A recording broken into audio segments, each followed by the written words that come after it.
en lo que era lesión celular reversible, hemos dicho lesión celular irreversible, las características de la lesión celular irreversible, y tenemos que hablar de los radicales libres, porque estos radicales libres son sustancias que se forman constantemente durante la fosforilación oxidativa que realiza las células cuando la mitocondria está produciendo moléculas de ATP en la respiración con utilización de oxígeno para la producción de ATP, la famosa fosforilación oxidativa.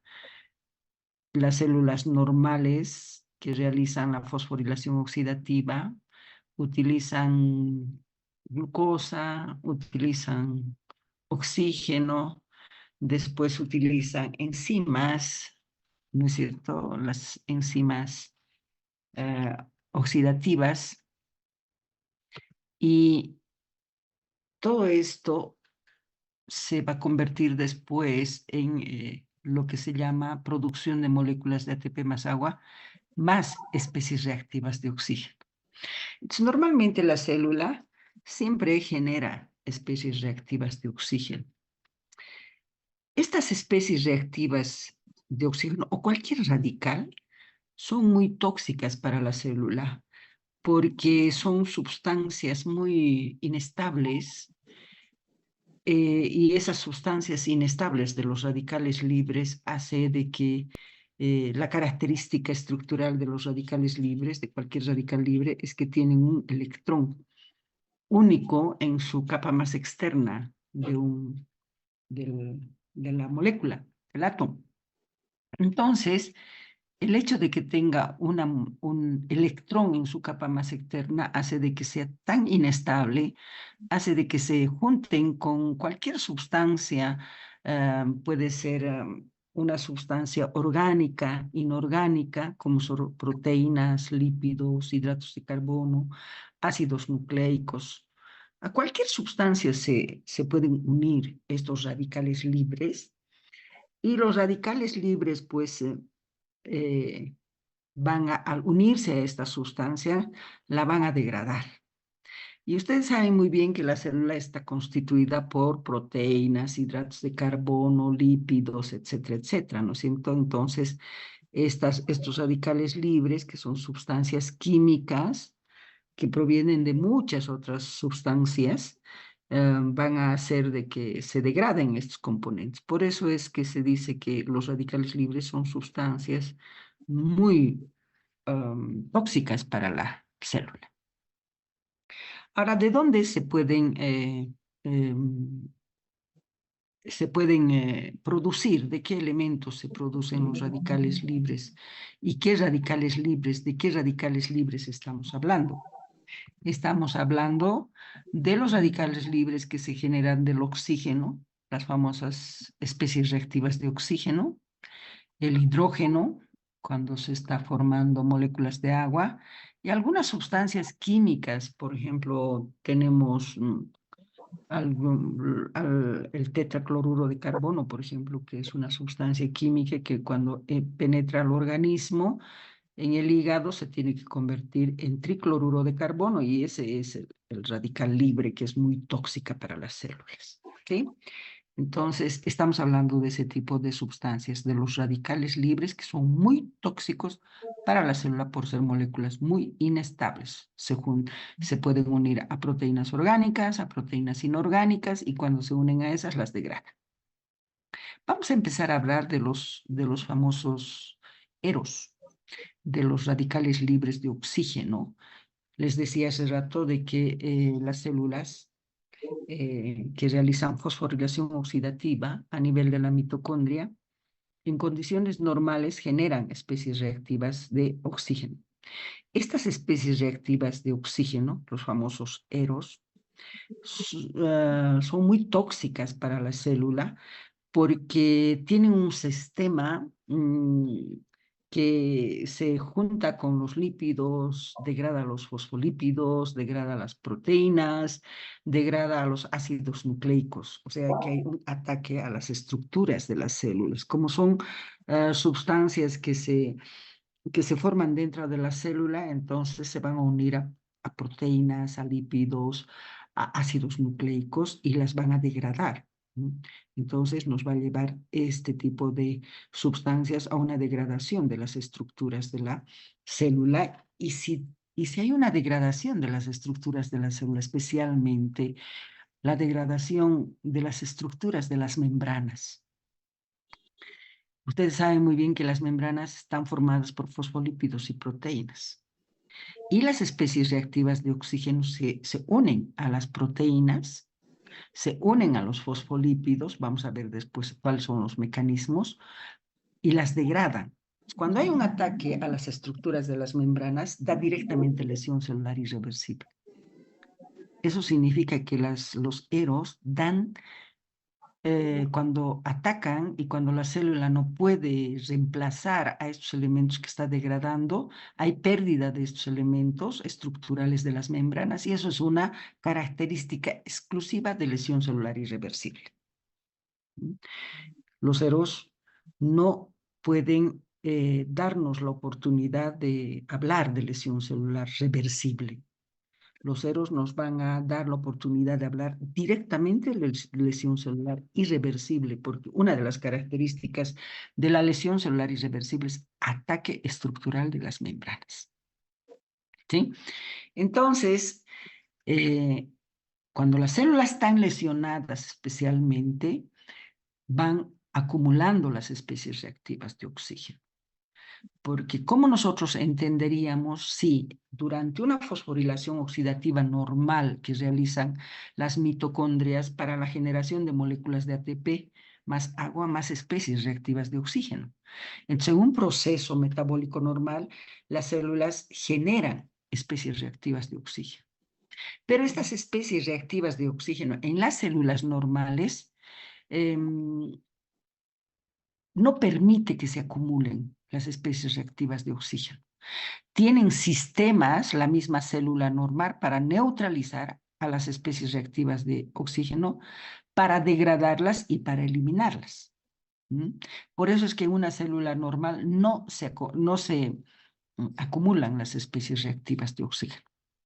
Pero cuando la célula está lesionada, entonces hay un aumento de las especies reactivas de oxígeno, ¿sí? Y hay una disminución de la eliminación y la neutralización de los ceros. Después vamos a ver cuáles son los elementos que pueden neutralizar, pueden eliminar las especies reactivas de oxígeno.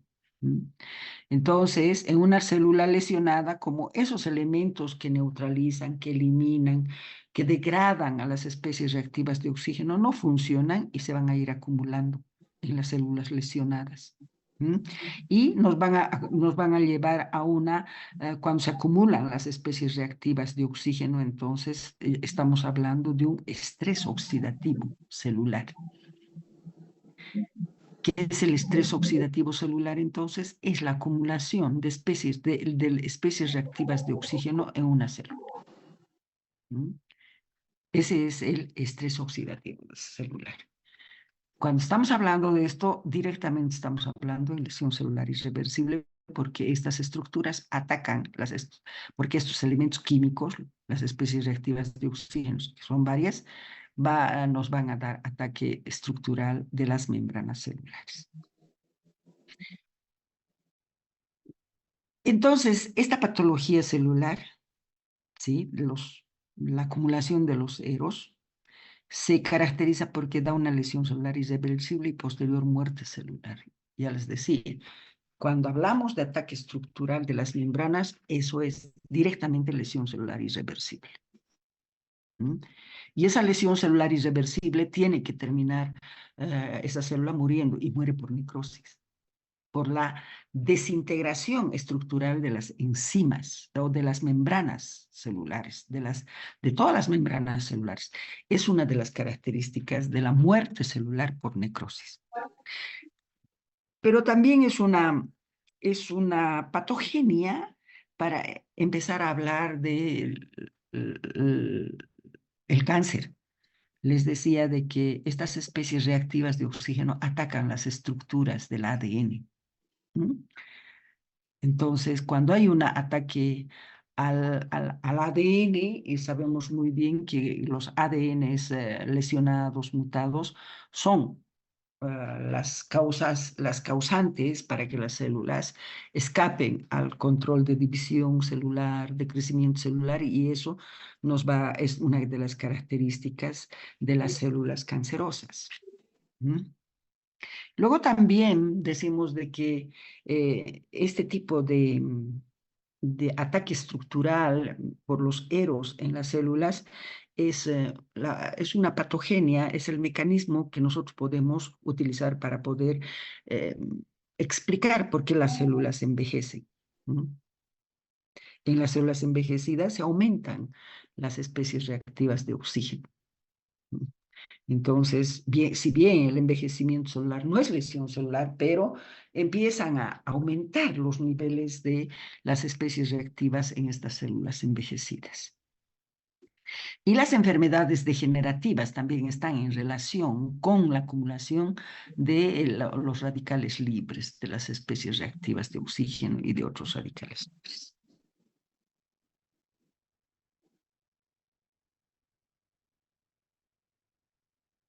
Ahora, no solamente en la fosforilación oxidativa en un proceso metabólico normal de las células son productoras de especies reactivas de oxígeno.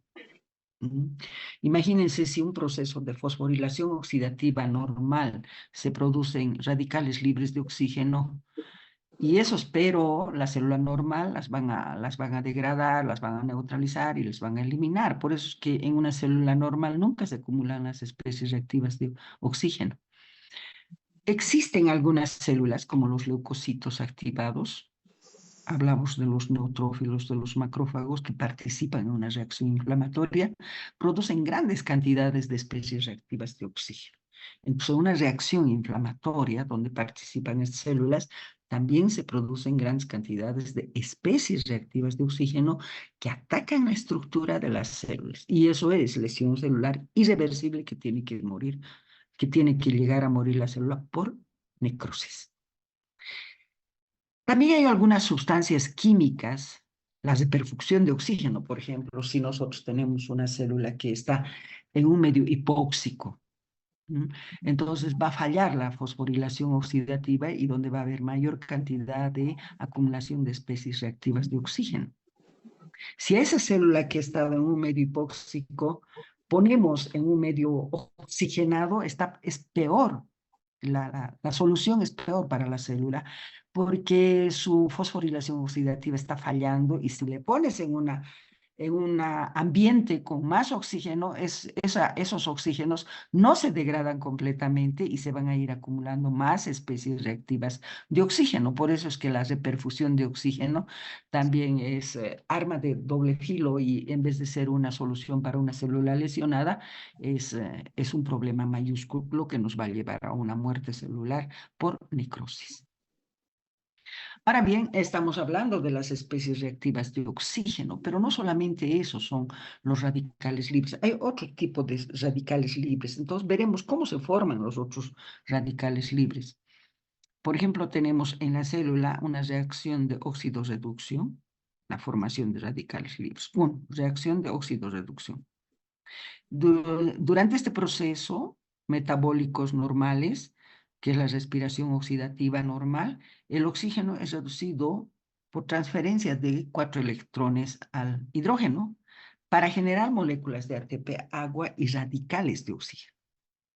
Entre estos elementos se encuentran, por ejemplo, el superóxido, el peróxido de hidrógeno y los hidroxilos. Entonces, en una reacción de oxidorreducción vamos a tener este tipo de radicales que se forman. El superóxido, el peróxido de hidrógeno y los hidroxilos, perdón. Pero también tenemos de que se pueden formar radicales libres a través de la absorción de la energía radiante.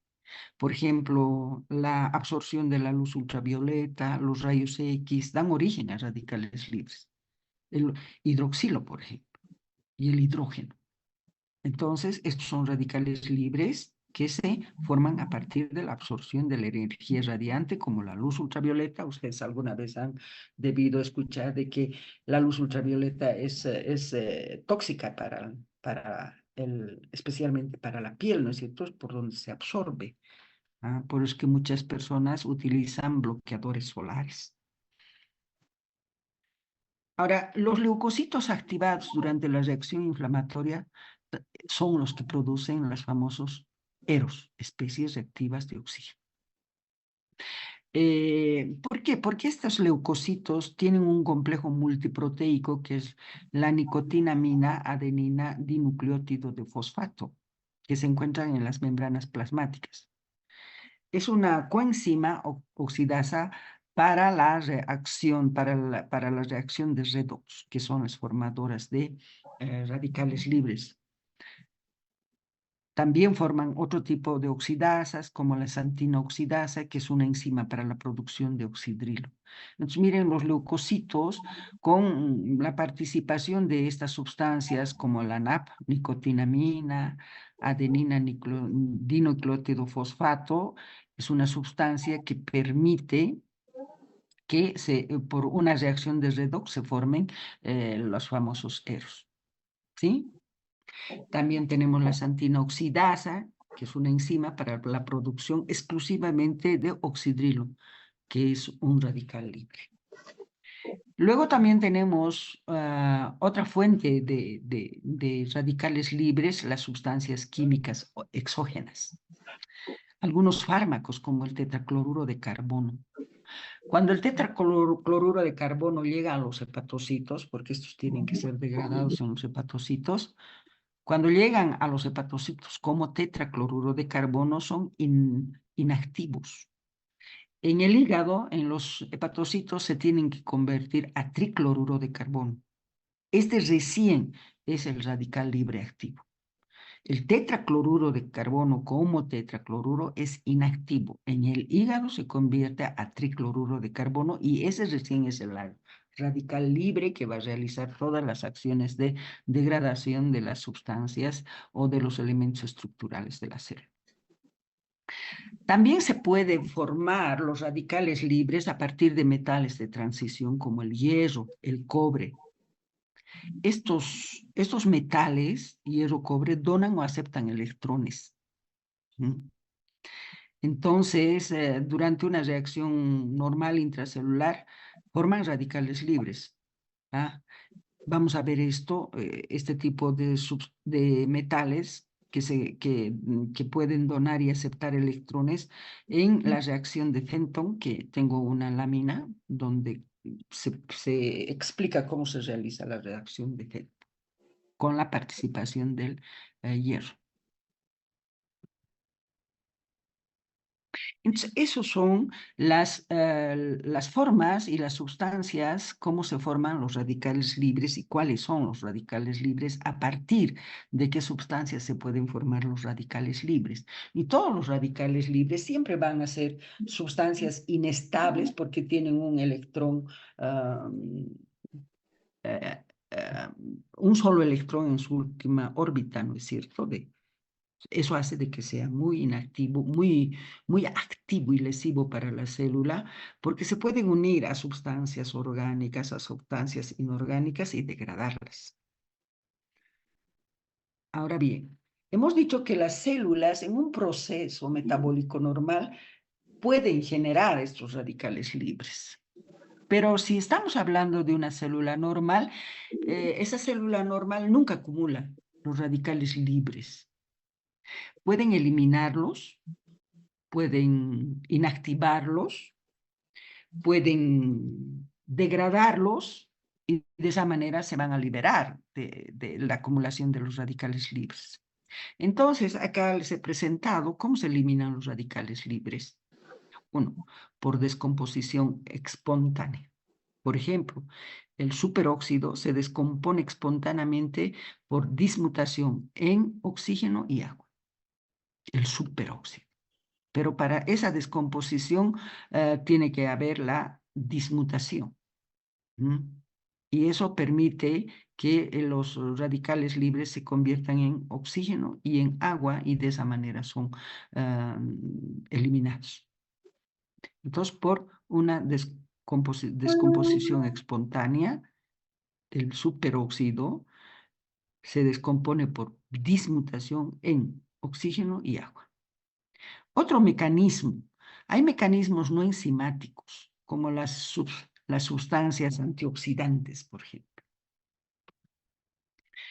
Entonces, no solamente hay enzimas, hay también sustancias antioxidantes que bloquean la formación de los eros o los inactivan, los antioxidantes. ¿Cuáles son esos antioxidantes que bloquean la formación de los eros o los inactivan? Las vitaminas liposolubles A y E, ácido ascórbico y la glutatión del citosol. En el citosol hay una sustancia que se llama glutatión que es antioxidante, ¿sí?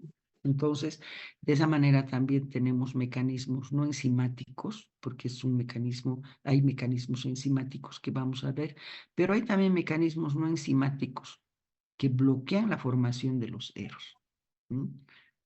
Vitamina liposoluble A, E, ácido ascórbico y la glutatión del citosol. Pero también hay mecanismos enzimáticos que degradan a los radicales libres, ¿sí? Desintegran a los radicales libres. Una de ellas es la catalasa. La otra es la superóxido bismutasa y la glutatión peroxidasa. Esas son las enzimas que degradan, desintegran a los radicales libres. La catalasa está presente en los peroxisomas y descomponen al peróxido de hidrógeno, al oxidrilo y en moléculas de agua. El superóxido de dismutasa se encuentra en varias células y convierte el oxidrilo en peróxido de hidrógeno. Entre esta superóxido bismutasa tenemos el superóxido de manganeso, que se encuentran en las mitocondrias, el superóxido de cobre que se encuentra en el citoplasma. Entonces, cuando estamos hablando del superóxido dismutasa, estamos hablando de la mitocondrial, ¿no es cierto?, que es manganeso, y de la que se encuentra en el citoplasma, que es de cobre. Y la glutatión peroxidasa, que degrada al oxidrilo en moléculas de agua. Se forman y se almacenan en el citoplasma. La glutatión oxidasa es un indicativo de la capacidad antioxidativa que tiene la célula. O sea, cuando nosotros decimos esta célula tiene una gran capacidad antioxidante y cuando vemos nosotros la relación entre ¿quiénes? La glutatión oxidasa y la glutatión la glutatión reducido, que es esta. Entonces, esa relación nos va a permitir ver qué capacidad antioxidativa tiene esa célula. Bien, esos son los elementos o los mecanismos, cómo se pueden liberar, eliminar, degradar, inactivar a todos los radicales libres que se pueden formar en las células, tanto normales como lesionadas. Por supuesto que las células normales no formarán tantos radicales libres como las células lesionadas. Las células lesionadas tienen la capacidad de formar más radicales libres, precisamente porque fallan muchas actividades metabólicas. Ahora, ¿cómo actúan los radicales libres de oxígeno?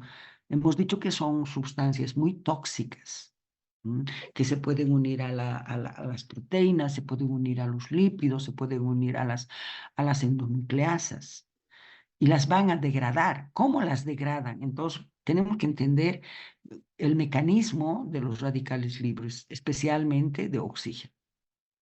Entonces, los radicales libres de oxígeno, miren, uno, da una peroxidación lipídica de las membranas. Peroxidación lipídica de las membranas. ¿Qué quiere decir eso? Hay un ataque a los dobles enlaces de los ácidos grasos insaturados, de los lípidos, y ustedes saben que los lípidos se encuentran en las membranas. Entonces, hay un ataque a los dobles enlaces de los ácidos grasos insaturados, de los lípidos de la membrana, formando radicales como los peróxidos que provocan reacciones autocatalíticas. Entonces tenemos más peróxidos que se formen por este ataque de los ácidos grasos insaturados y va a haber una reacción autocatalítica. Más peróxidos, más degradación de los enlaces de los ácidos grasos. Entonces, ¿cómo actúa la peroxidación lipídica de las membranas? Hay un ataque a los dobles enlaces de los ácidos grasos insaturados, de los lípidos que se encuentran formando las membranas, ¿sí? Luego tenemos otro mecanismo, modificación oxidativa de las proteínas. ¿Qué quiere decir eso? Que los radicales libres van a dar una oxidación de las cadenas laterales de los aminoácidos. Van a oxidar a las cadenas laterales de los aminoácidos y van a formar enlaces cruzados entre proteínas. Y de esta manera van a destruir a todas las proteínas de las células, incluyendo a las células mal plegadas. Ustedes saben muy bien que las proteínas se encuentran en las membranas, pero también tenemos proteínas estructurales en el citoesqueleto, tenemos proteínas funcionales en el citoplasma, ahí tenemos a las proteínas mal plegadas. Entonces, todas esas proteínas son atacadas por las especies reactivas de oxígeno. ¿Cómo? Hay una modificación oxidativa de las proteínas. Eso quiere decir, oxidan las cadenas laterales de los aminoácidos. Hay una oxidación de las cadenas laterales de los aminoácidos y se forman enlaces cruzados entre proteínas. Así es como actúa. Y luego también dan lesión al ADN, los radicales libres de oxígeno. Entonces, ¿cómo lesionan al ADN los radicales? Rompen las cadenas simples o dobles del ADN. Y van a dar un entrecruzamiento de las cadenas de ADN y pueden formar ductos también en el ADN. Todos son alteraciones a nivel del ADN. Entonces pueden formar ductos, pueden romper cadenas simples o dobles del ADN, pueden actuar formando entrecruzamiento de las cadenas del ADN. El daño oxidativo del ADN está relacionado con el envejecimiento celular. Tiene mucho que ver en las células envejecidas. Por ser envejecidas, no pueden eliminar sus radicales libres de oxígeno. Entonces se van acumulando justamente porque están envejecidas. Y también este daño oxidativo del ADN está en relación con la transformación maligna de las células. También el daño oxidativo del ADN está en relación con las enfermedades degenerativas. Bien, aquí está. Vamos a ver. Si se termina la clase, ya no volvemos a la reunión, ¿sí? Voy a continuar con la clase hasta que se termine el programa. Aquí están las radiaciones tóxicas, la reperfusión, ya les decía, en una célula que está funcionando mal, que está realizando mal su fosforilación oxidativa, le pones a mayor cantidad de oxígeno, es peor para la célula, ¿no es cierto? Entonces, las radiaciones tóxicas, la reperfusión va a producir mayor cantidad de especies reactivas de oxígeno. ¿Cuáles son esas especies reactivas de oxígeno? El superóxido, el peróxido de hidrógeno y el radical oxidrilo. Miren, así está el superóxido, el peróxido de hidrógeno y el radical oxidrilo. ¿Qué hace el superóxido? El superóxido, conversión del oxidrilo por la superoxidosida. Entonces, eliminación de los radicales libres. La superoxidosidasa va a hacer de que se eliminen los radicales libres. Luego tenemos el peróxido de hidrógeno, va a producir una descomposición a agua por la glutatión peroxidasa y la catalasa, que son enzimas, ¿no es cierto?, que degradan al peróxido de hidrógeno, la va a degradar, la va a convertir en moléculas de agua para eliminar. Es cómo se eliminan los radicales libres. Bueno. ¿Cuáles son los efectos patológicos de estos radicales libres? Peroxidación lipídica. Les decía, peroxidación lipídica. ¿Dónde están los lípidos? En las membranas.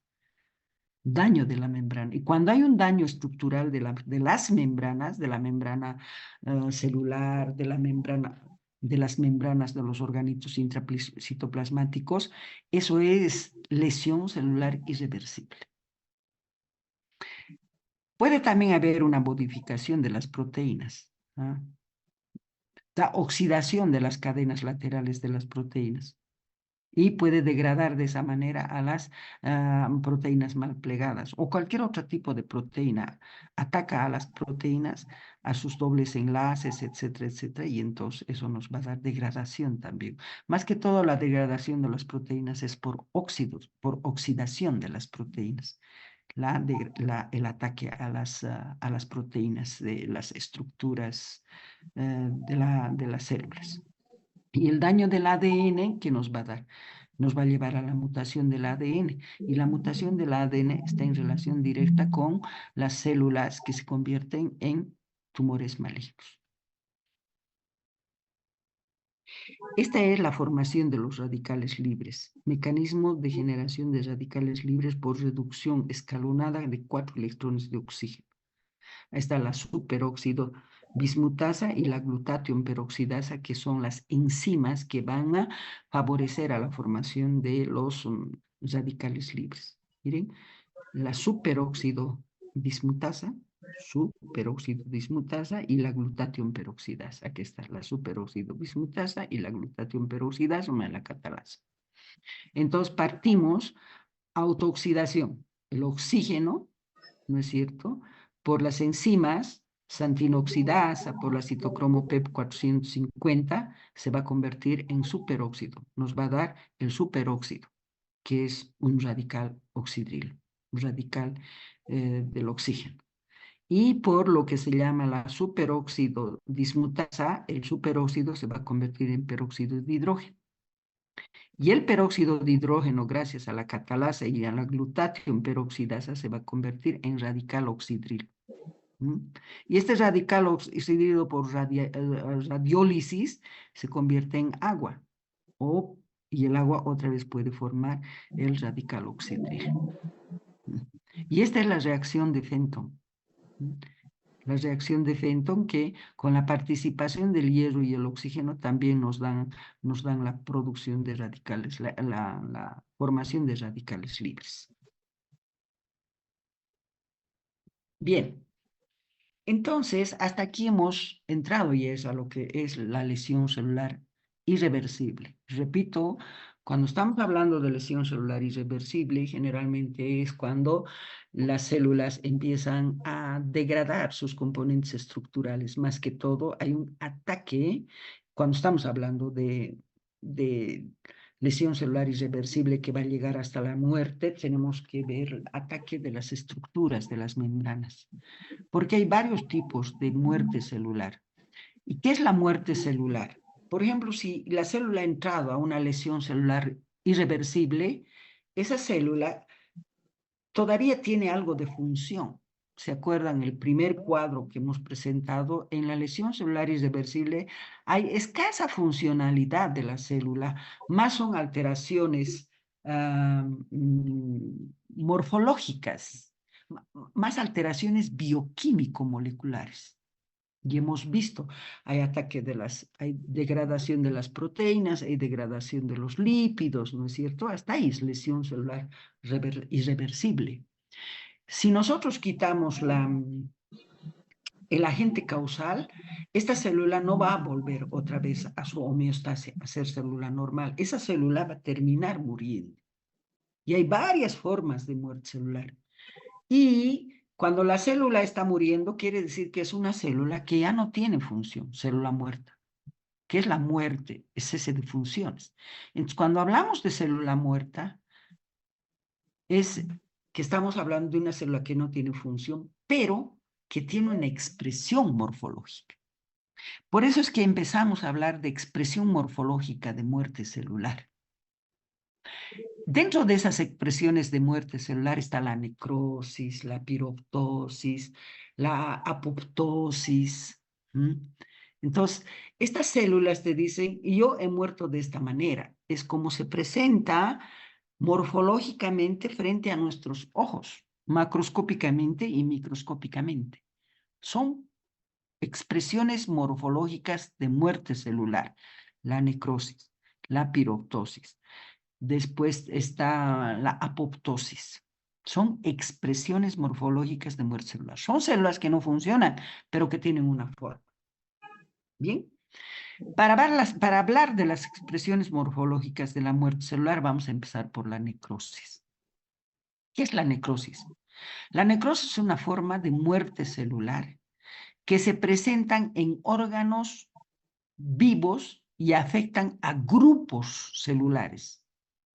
Entonces, estamos hablando de que en un órgano vivo han muerto grupos de células. Estamos hablando de grupos de células que han muerto por esta vía, por necrosis. ¿Mm? Eso se ve en órganos vivos. Quiere decir, si yo tengo el hígado, por ejemplo, va a haber un foquito donde un grupo de 20, 30 hepatocitos han muerto por necrosis. ¿Sí? Eso es muy importante para hablar de la necrosis, que son grupos celulares que mueren en órganos vivos. Y es siempre patológica la necrosis. Siempre es patológica la necrosis. No podemos hablar de necrosis fisiológica. Es patológica la necrosis.